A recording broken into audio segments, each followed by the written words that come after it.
How are you? It's Dr. Muso. Today we want to talk about Mapungubwe State that started sometime. We want to look on what took place at Mapungubwe. We will look on the background information of what transpired at Mapungubwe. Then we talk about the economy, how their economy was organized. Then we talk about the political, and also the social activities that were done by the Mapungubwe people. Eventually, now we talk about the downfall, the decline, the collapse of the Mapungubwe state. What were the factors? What were the reasons that led this vibrant state to eventually collapse? Let's start with the background information. The Mapungubwe state, we discover that it was established between AD 1075 to AD 1280. So it existed during this particular period of time, AD 1075 to AD 1280. And it is believed that the Mapungubwe state was the capital of Southern Africa first state. It was the capital of the first state that was established in Southern Africa. This is according to Hoffman.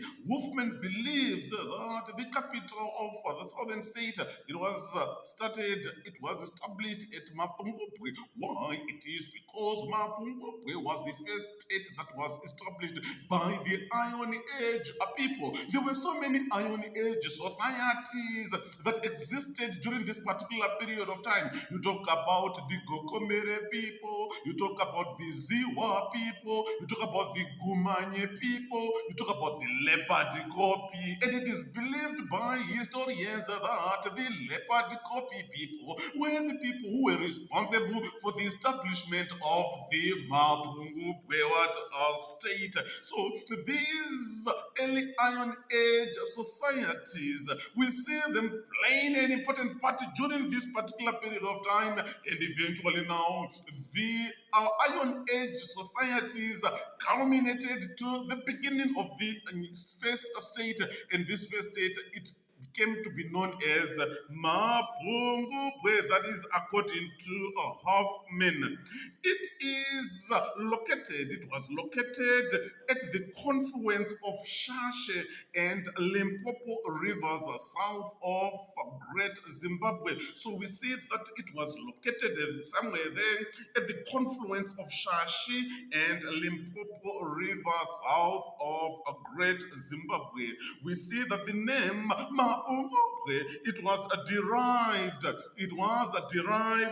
from a hill. So that hill, it was known as the hill of Jackal, according to traditional Venda people who were at the Mapungubwe. So the name Mapungubwe referring to the hill of Jackal. And it is also referred to as a place of wisdom. Some historians, they say that it was a place of Mapungubwe. Mapungubwe, it means wisdom. People were there, they had wisdom. So because of that now, they to say that this state is now called Mapungubwe. Why? Because they had wisdom. They were having that wisdom of Solomon. You remember Solomon in the Bible. So we are saying that the name Mapungubwe, it is derived from two meanings or two terminologies. One, wisdom that the people were possessing. Number two, the hill of Jackal. We see that Mapungubwe now, this place now, we see that it is believed that it was the immediate successor of Great Zimbabwe. Although some scholars want to argue that when Great Zimbabwe was existing, Mapungubwe was existing. When Mapungubwe collapsed, the people left Mapungubwe, they came to Great Zimbabwe, integrated with Great Zimbabwe, then we now have our second state in the name of Great Zimbabwe. But some, they say say no, the first state, it was established at Mapungubwe. So when it collapsed, Mapungubwe, a new state was formed, and this new state, it came in the name of Great Zimbabwe. We also see that there are so many factors that explains why this Mapungubwe it had to rise to prominence, why it became so prominent. What were these factors? We talk about the good grazing pastures. The area where Mapungubwe was established, it had good grazing pastures. Their animals, we see that they were enjoying plain, enjoying grazing pastures. It had good grazing pastures. The area, we see that it had vast lands for hunting. Elephants were discovered. Elephants were at Mapungubwe. So because of that, now we see that the people were in a position of having ivory, the ivory that they used to trade with the Arabs. So the abundance of elephants again explains why this state rose to prominence. Again, we talk about original trade in copper and also iron. Copper and iron, they were found at Mapungubwe. So as they were found at Mapungubwe, now it explains why this state rose to prominence. So that is our background information on Mapungubwe. Let's move on and talk about the economical factors. How was their economy organized? Number one, pastoralism. The area, it had good grazing pastures, so that on its own, it made it possible for these people to keep animals, to keep cattle, sheep, and goats. So they had so many animals. Why? Because of our grazing pastures that were found at Mapungubwe. Archaeological evidence of cattle bones, they were discovered, clearly revealing, showing us that the area, it was good for pastoralism. Again, agriculture, it played a part at Mapungubwe. It led these people to have enough food, to have food in abundance. So by so doing, they had adequate food now leading to the rise of this state. Although some historians, they want to argue that agriculture, it played a part.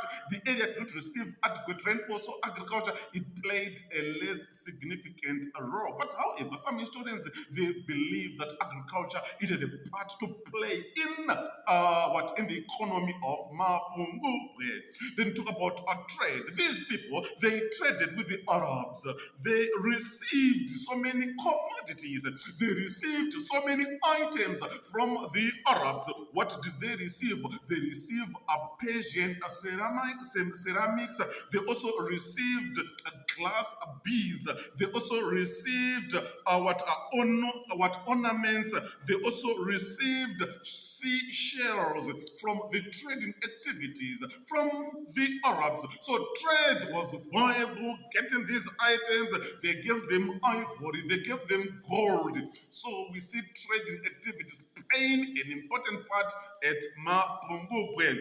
Then you move on, you also talk about hunting. They were hunters, they hunted elephants. That is why they were in a position of getting ivory, the ivory that they used to trade with the foreigners. So hunting played a significant role at Mapungubwe. You talk about mining, they mined copper, they mined gold, the gold that they mined, the copper that they exchanged it with the foreigners. They exchange with the Arabs. So mining played an important part at Mapungubwe. Not forgetting iron smelting. They smelted iron tools. They smelted iron ore. Iron ore, they to make iron tools. Iron tools such as hoes, axes, spears. The hoes, they use them to practice agriculture. The spears, they to use them to protect themselves against the enemies. They also use them to hunt. So we see that iron smelting played an important part at Mapungubwe State. Politically, let's look on the political organization.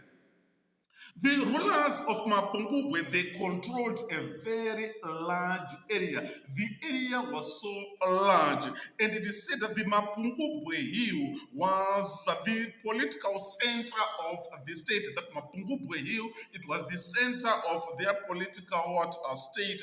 The wealth of the rulers is shown by the gold ornaments that were found at their burial places. So the gold ornaments that were found at their burial places reveals this area, this state, it was wealthy, it was rich. So the leaders, the rulers, the kings at Mapungubwe, they were assisted by the chiefs. They were assisted by the councils. They were assisted by different people, clearly revealing that these rulers now, they had a centralized political system in which they took seek advice on what was supposed to take place in the state. Not forgetting the role that was played by the army. The army, it was important. Why was it important? It had to raid neighboring tribes. It maintained law and order. It made sure that there was peace in the state. So politically, you see that the state was well organized. The political hierarchy was well established, explaining why the state now needed to last for a reasonable period of time. Socially, social, what were these people believing in their social or religious organization? They believed in God, Mwari. But this Mwari now, this God, we see that he was believed through the ancestral spirits. So the ancestral spirits played an important part in this state. We also see that there are certain cultures that they followed at Mapungubwe. Again, they lived as a lineage. People who used the same totem, they stayed closer to each other. So lineage was so significant at Mapungubwe. Then you also talk about division of labor. Labor was divided according to sex. Men were supposed to perform certain duties. Women were supposed to perform certain duties. So by so doing now, it brought about social classes, hunters, traders, miners, iron smelters. Why? It is because of the division of labor that existed at Mapungubwe. However, the division of labor, it brought about exploitation of men by men. Those people who were weak in the society, those people who were not wealthy in the society, they were used by those who were prominent, those who were well established. Then what led this state to collapse? Let's look on the last aspect, the decline of the Mapungubwe state. This state eventually collapsed. It was abandoned around AD 1200. It collapsed around 12 as AD 1200. What were the factors that led this state to collapse? Number one, environmental factors. The area no longer received adequate rainfall. Inadequacy in terms of rainfall now, it led to serious droughts. People were dying because of poverty. Starvation was common. Poverty was common. So people abandoned the state. They joined a great Zimbabwe. So we are seeing that persistent drought affected the people, leading to the downfall of the Mapungubwe state. It is said that the state also collapsed. Why? Because of civil wars. People were fighting over scarce resources.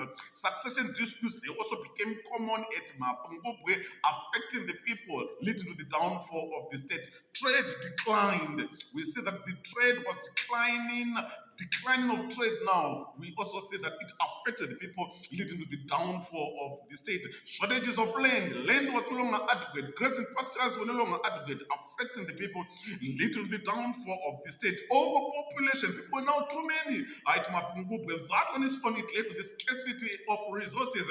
People abandoned the state. Wise resources were now scarce. So we see that overpopulation affected the people. So the downfall of Mapungubwe, it is said that it led to the rise of Great Zimbabwe. So when these problems were taking place, people left Mapungubwe, they went to Great Zimbabwe, and we see that Great Zimbabwe started after the downfall of Mapungubwe. Although there are some historians who say that no, Great Zimbabwe, it existed at the same time when Mapungubwe was existing. So we've got debates on whether Great Zimbabwe was the direct successor or these states, they existed at the same period of time. So that is what we have on the Mapungubwe State. Thank you so much. It's a Dr. Muso.